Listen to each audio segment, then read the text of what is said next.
বাবলু, এই আমাদের মিনু। যে শাড়িটা তোমার জন্য নিয়ে এলাম সেটা পরে এলে না কেন? এমনি আমি এত করে বললাম, তবু এত চেয়ে দেবে না। শাড়িটা বুঝি তোমার পছন্দ হয়নি? পাগল, অত দামি শাড়ি আমার পছন্দ হয়নি বললে তো গা শুদ্ধ লোক আসবে। তবে পরলে না কেন? আর তাছাড়া সত্যি কথা বলতে কি, আমি গরিব স্কুল মাস্টারের মেয়ে, অত দামি শাড়ি পরার অভ্যেসও আমার নেই। আপনি আমার জন্য পাত্র খুঁজে দেবেন বলে দয়া করে আমায় দেখতে এসেছেন। আমি ঠিক যা তাই দেখে গেলে আপনার বোধহয় পাত্র খুঁজতে সুবিধা হয়, তাই না? কবে আপনি আমাকে দেখবার জন্য পাত্রকে নিয়ে আসবেন সেটা নিশ্চয়ই আগে থেকে বাবাকে জানাবেন। আমি আপনাকে কথা দিচ্ছি, তার আগে আমি এই শাড়ি পরাটা অভ্যেস করে ফেলবো। আর পাত্র এলে আমি এই শাড়িটা পরে দাঁড়িয়ে বলবো শাড়িটা আপনি আমায় দিয়েছেন। তাহলে তো আর আপনার আফসোস করার কিছু নেই, ঠিক না? বাহ, খুব সুন্দর কথা বলো তো তুমি। সুন্দর অসুন্দর জানি না, যা মনে আসে তাই বলি। যেমন আপনাকেও আমি বলে রাখি, যেদিন পাত্রপক্ষকে নিয়ে আমায় দেখতে আসবেন সেদিন কিন্তু আমি ওদের সামনে পেছন ঘুরে দেখাতে পারবো না আমার চুল কতখানি লম্বা, কিংবা নিজের চুল টেনেও দেখতে দেবো না পর চুলে পড়ে আছে কিনা। আপনার পাত্রপক্ষ যদি বলে মা একটু চলে দেখাও দেখি, আমি কিন্তু সোজা হেঁটে ঘরের বাইরে চলে যাব।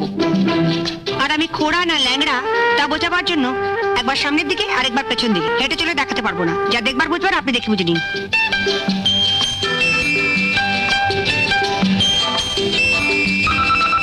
বুঝলেন তো?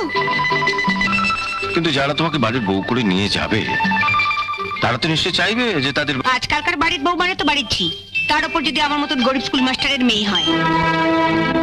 আমি তার বৌদিদের মতন কপাল নিয়ে আসিনি কে যে বাড়ির বউ হয়ে যাবো সে বাড়িতে আমার মতন একখানা ননদ থাকবে যার কাঁধে সংসারের সমস্ত দায়িত্ব চাপিয়ে দিয়ে আমি বৌদিদের মতন পটের বিবিসে যে গায়ে হাওয়া লাগিয়ে বেড়াবো। বৌদিদের উপর তোমার খুব রাগ দেখছি। ওসব রাগ টাগ বুঝি না, যা সত্যি তাই বলছি।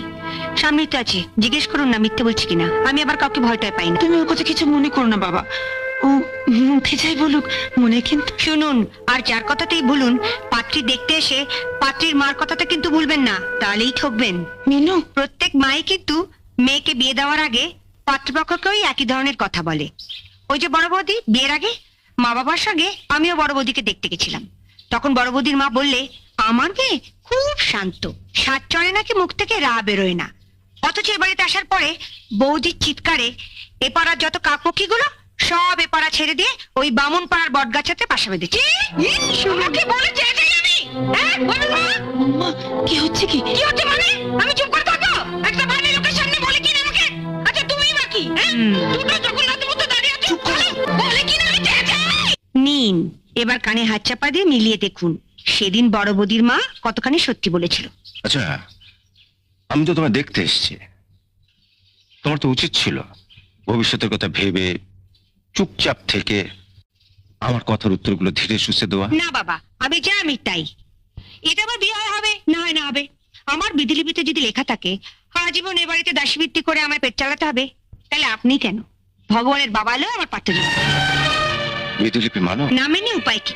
এই ধরুন না, আপনি আমাদের বাড়িতে থাকতেন, আমার দাদাদের সঙ্গেই পড়তেন, আমার বাবাই আপনাদের চারজনকে পড়িয়েছেন, কিন্তু আজ আপনি কোথায় আর আমার দাদারা কোথায়? আপনার বিধিলিপিতে ছিল আপনি বড় হবেন, হয়েছেন, আর আমার দাদাদের বিধিলিপিতে ছিল কেরানি হবে আর যে যার বইয়ের আঁচলের তলা থাকবে।